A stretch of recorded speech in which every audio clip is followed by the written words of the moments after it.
We want direct rates. ಬೇಕೇ ಬೇಕು. Direct rate ಬೇಕು.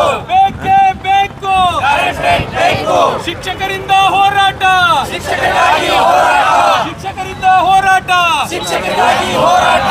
ಎಲ್ಲಿವರೆಗೆ ಹೋರಾಟ? ಎಲ್ಲೋವರೆಗೆ ಹೋರಾಟ. ಎಲ್ಲಿವರೆಗೆ ಹೋರಾಟ? ಎಲ್ಲೋವರೆಗೆ ಹೋರಾಟ. ರಚಿಸಿ ರಚಿಸಿ. Direct rate ರಚಿಸಿ. ರಚಿಸಿ ರಚಿಸಿ. Direct rate ರಚಿಸಿ. बोलो भारत माता की जय. बोलो भारत माता की जय.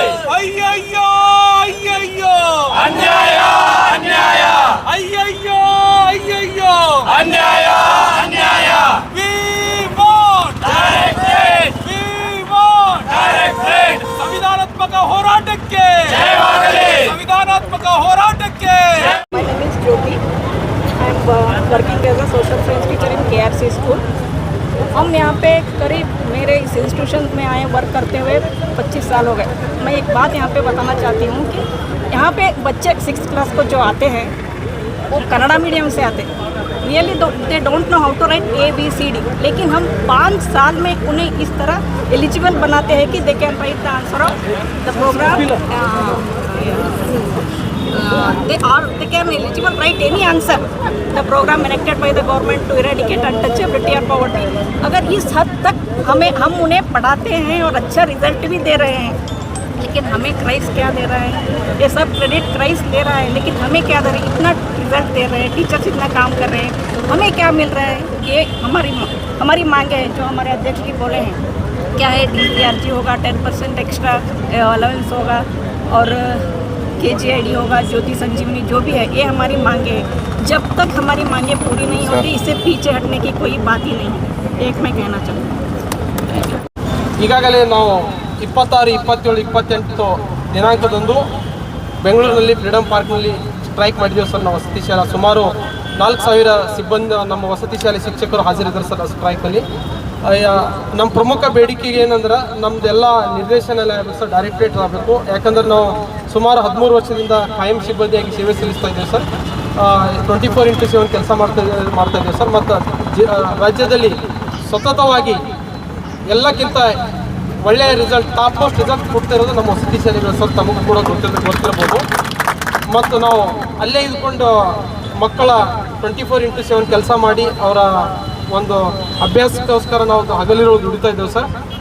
ಈಗ ಲಾಸ್ಟ್ ಇಯರ್ನು ಕನ್ಸಿಡರ್ ಮಾಡಿದ್ರೆ ನಮ್ಮ ವಸತಿ ಶಾಲೆ ಮಗು 625 ಔಟ್ ಆಫ್ 625 ಮಾರ್ಕ್ಸ್ ತೊಗೊಂಡಿದೆ ಸರ್.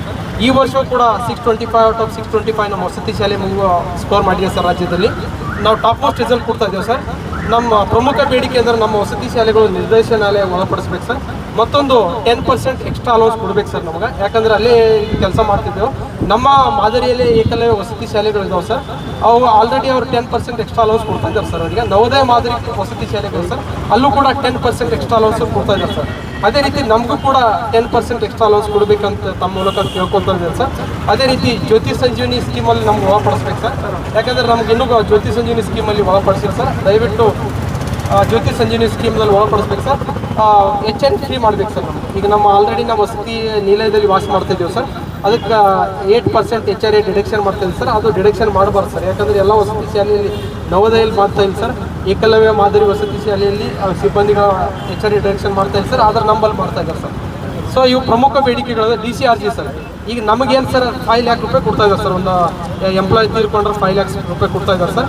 ಆದರೆ ನಮ್ಮ ಬೇಡಿಕೆ ಏನಿದೆ ಅಂದ್ರೆ ಸರ್ 25 ಲಕ್ಷ ರೂಪಾಯಿ ಕೊಡ್ಬೇಕು ಸರ್. ಯಾಕಂದ್ರೆ ಬೇರೆ ಇಲಾಖೆಗಳಲ್ಲಿ 25 ಲಕ್ಷ ಕೊಡ್ತಾ ಇದ್ದಾರೆ ಸರ್. ಸತ್ ಮೇಲೆ 25 ಲಕ್ಷ ರೂಪಾಯಿ ಕೊಡ್ತಾರೆ ಸರ್. ನಿವೃತ್ತ ಒಂದು ಕೂಡ 25 ಲಕ್ಷ ರೂಪಾಯಿ ಕೊಡ್ತಾ ಇದ್ದಾರೆ ಸರ್. ಆದರೆ ನಮ್ಮ ಇಲಾಖೆಯಲ್ಲಿ ಓನ್ಲಿ 5 ಲಕ್ಷ ರೂಪಾಯಿ ಕೊಡ್ತಾ ಇದ್ದಾರೆ ಸರ್. ಯಾವಾಗಂದ್ರೆ ಎಂಪ್ಲಾಯ್ ಡೆತ್ ಆದ್ಮೇಲೆ ಕೊಡ್ತಾ ಇದ್ದಾರೆ ಸರ್. ರಿಟೈರ್ಮೆಂಟ್ ಆದ್ಮೇಲೆ ಕೊಡ್ತಾ ಇಲ್ಲ ಸರ್. ಸೊ ಇನ್ನೊಂದು ಪ್ರಮುಖ ಬೇಡಿಕೆ ಇದೆ ಸರ್. ಒಳ್ಳೆ ಸರ್ಕಾರ ಇದೆ ಸರ್. ನಮ್ಮ ಸಚಿವರನ್ನು ಒಳ್ಳೆಯರಿದ್ದಾರೆ ಸರ್. ಸೊ ದಯವಿಟ್ಟು ಎಲ್ಲ ಗ್ಯಾರಂಟಿಗಳು ಕೊಟ್ಟಿದ್ದೀರಿ ಸರ್ ತಾವು ಸರ್ಕಾರದಿಂದ. ನಮಗೂ ಕೂಡ ಒಂದು ಶಿಕ್ಷಕರಿಗೆ ಒಂದು ಡೈರೆಕ್ಟರೇಟ್ ಗ್ಯಾರಂಟಿ ಕೊಡಬೇಕಂತ ತಮ್ಮ ಮೂಲಕ ಕೇಳ್ಕೊಳ್ತೀನಿ ಸರ್. ಯಾಕಂದ್ರೆ ಒಳ್ಳೆ ನಮ್ಮ ಸಾಹೇಬರು ಕೂಡ ಒಳ್ಳೆ ಓಕೆ ಸರ್.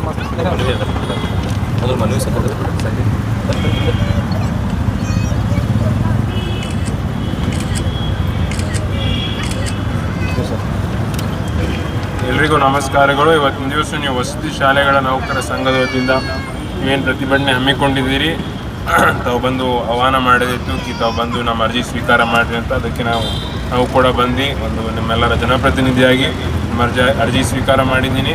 ನಿಮಗೇನು ರಾಜ್ಯ ಸರ್ಕಾರದ ವತಿಯಿಂದ ಮುಖ್ಯಮಂತ್ರಿ ಸಾಹೇಬರಿಗೆ ಏನು ಮನವಿ ಮಾಡಬೇಕು ನಾನು ಕೂಡ ಮನವಿ ಮಾಡ್ತೀನಿ. ತಾವು ಈಗಾಗಲೇ ಹೇಳಿದ್ದೀನಿ ನಮ್ಗೆ ಡೈರೆಕ್ಟ್ರೇಟ್ ಬೇಕು. ಅದ್ರ ಜೊತೆ ಏನು ನವೋದಯ ಮತ್ತು ಏಕಲವ್ಯ ಸ್ಕೂಲಲ್ಲಿ ಬೇರೆ ಬೇರೆ ಸೌಲಭ್ಯಗಳಿದ್ದಾವೆ, ನಮಗೂ ಕೂಡ ಕೊಡಿ ಅಂತ ನೀವು ಬೇಡಿಕೆಗಳು ಕೇಳೋದು ಕೂಡ ಅದು 100% ನಿಜ. ಅದರಲ್ಲಿ ನಾನು ಕೂಡ ಪ್ರಯತ್ನ ಮಾಡ್ತೀನಿ ಅಂತೇಳಿ ನಾನು ಕೂಡ ಮುಖ್ಯಮಂತ್ರಿಗಳ ಸಿದ್ದರಾಮಯ್ಯ ಸಾಹೇಬರಿಗೆ ನಾನು ಮನವಿ ಮಾಡ್ತೀನಿ, ಸಚಿವರು ಕೂಡ ನಾನು ಮನವಿ ಮಾಡ್ತೀನಿ ಅಂತ ತನಗೆ ನಾನು ಭರವಸೆ ಕೊಟ್ಟು ನಾನು 2 ಮಾತು ಮುಗಿಸ್ತೀನಿ.